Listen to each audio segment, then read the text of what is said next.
This is the Ball Trainmaster Worldtime Chronograph. It runs the Ball automatic caliber BR1502, which is basically the ETA 7750 movement. Ball just put their bits on top of it. It has 15 micro self-powered gas tubes, which is something Ball is quite well known for. Some people say a gimmick. I would have to agree. They have these gas tubes which you can just about see. I'll do some close-ups later. They provide a long life illuminous. You don't need to recharge it.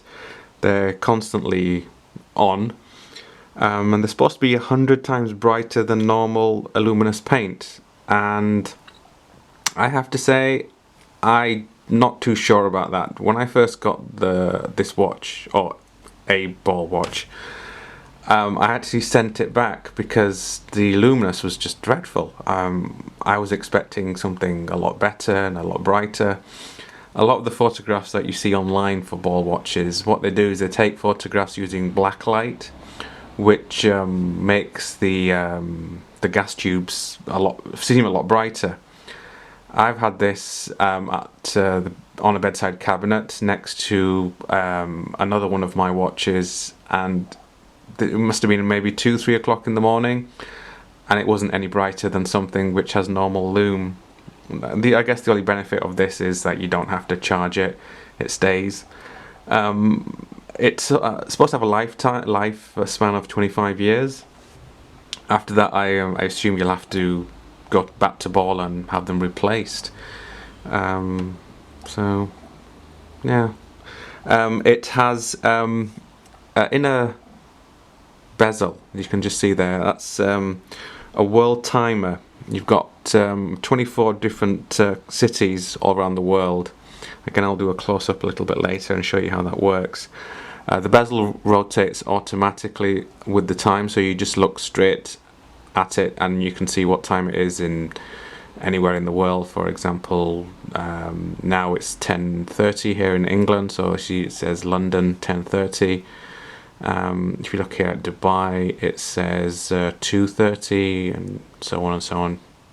If you look around it, the white indicates it's daytime in that city, and the black section indicates it's nighttime. As you can just see there, there's a moon there, and here there's a little sun. A really handy thing to have if you're traveling, or if you've got a lot of people that you want to keep in touch with in different cities. You can just look at it straight away, and it's very easy to use. Instead of a GMT, which will just show you one time zone, this obviously has got 24, so it's much better. It's got a chronograph. You've got the subdials there. You've got the constant running of the second hand. This is the minute hand, and just below there you've got the hour hand. One thing I must say that they could have done is made the subdials bigger. They're very small and quite hard to read at times. It's 42 millimeters wide, which is quite a big watch, and it's 13 millimeters in depth. It's got an anti-reflective sapphire crystal, which is not domed.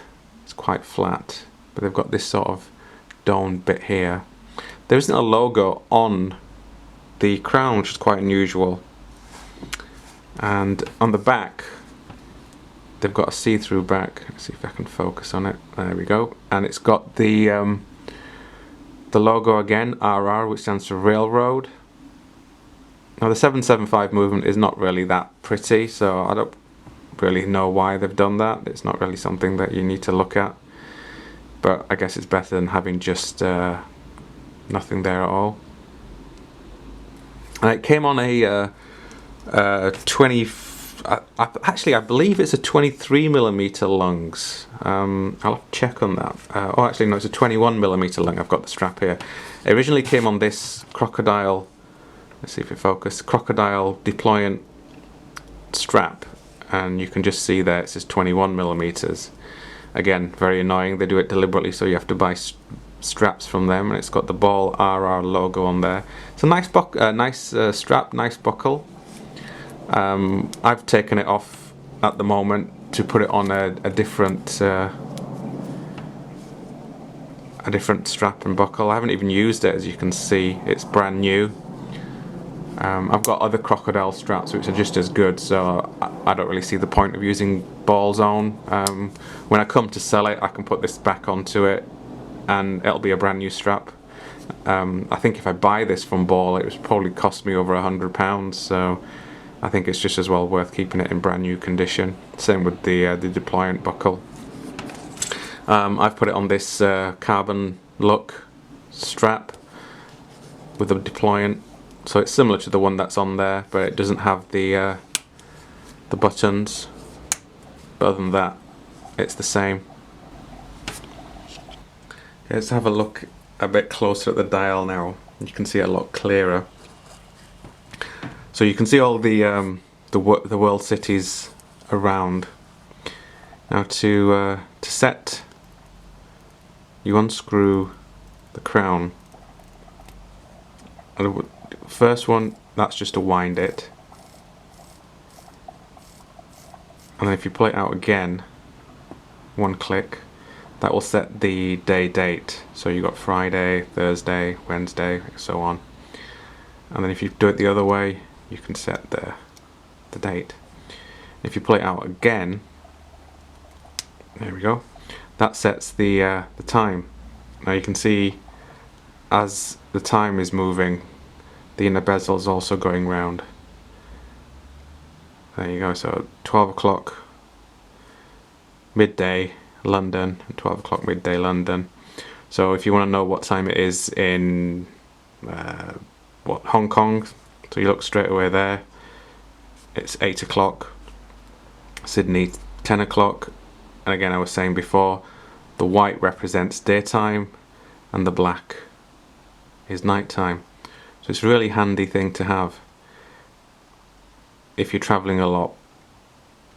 I find it really useful because I have a lot of friends overseas, and if I want to call them, it's quite easy to just look at this and know what time it is. And also when you're traveling, you know exactly where you are when it comes to the city you're in. You can reset the time, the inner bezel, by rotating it the other way. This sets the time. So for example, you want to set the time for London is going to be, say, 8 o'clock. You know the time in London is 8 o'clock. So you set it there and you're in another city, so you then move it, leave that at 8 and then move it around to whatever time you are in whatever city you are. So say it's 1 o'clock. And then just push it back in. Now one thing that I've seen on all of these watches is, if you notice, when I set it exactly at 8 o'clock and then I moved it the other way, it changed. So let's set it at 21 exactly. Now if I move it the other way, you see there's a little bit of a give. So what you've got to do is actually set it there and then turn it back, and then it sets it at the exact time. Now the first watch I had did the exact same thing, and apparently the other ones do the same, so there's a bit of a give. So if you're ever setting the time on one of these things, you've actually got to set it a little bit past, say quarter past, and then go back, and then it will stop at the exact time. See, so it's 23.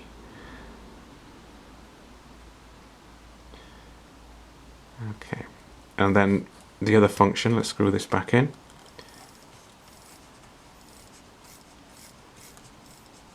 To set the chronograph or start the chronograph, it's very simple. Push this and it sets it. and then to stop it, the same one. There's a nice click to it. Now, obviously it's running the 775 movement, which a lot of manufacturers use, and it's a great movement, very robust. It's not going to break down. They're super accurate and strong. They take a real beating. I've got other watches with the same movement in there, and they just run all day long. It does have a bit of a wobble when you wear these watches, the 775 movement, so you can feel it on your wrist when the rotor's running round. But you soon get used to that. I remember when I first wore one with this movement in, it felt very strange, but I got used to it fairly quick. Now you can just see, I'll use this, see that's the gas tube there, and there, and you've got one just there, and there. I'll turn off the lights and see if it makes, but it's not too dark, and see if you'll be able to see what the tubes are. There's one long one there. But like I said before, I wasn't too impressed. Now, because these are very small tubes, that is a factor, so you don't get very bright light. So if you're buying one of these watches and you're expecting it to be really bright, you need to buy the ones, which really the dive ones, which have literally 3 times the size of this one. They'll glow really brightly apparently, but again, if you look on the photographs in the Ball website, they look fantastic, and the majority of the forums, when you see the photographs of the watches, they look spectacular at night time. But again, because they're using the black light, it just makes them shine a lot brighter than they actually are. But let's see if it will make a difference when I turn off the light.